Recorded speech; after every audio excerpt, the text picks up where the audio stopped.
You are looking at Julian's pronunciation guide, where we look at how to pronounce better some of the most mispronounced words in the world, like this other curious word. But how do you say what you're looking for today? Let's learn how to pronounce this word.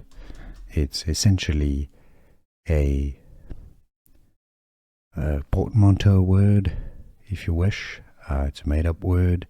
It stands for variable character, a set of character data of indeterminate length. Variable character. So it's usually referred to as Varchar, or Varchar, I should say. Varchar, variable, Varchar, variable character.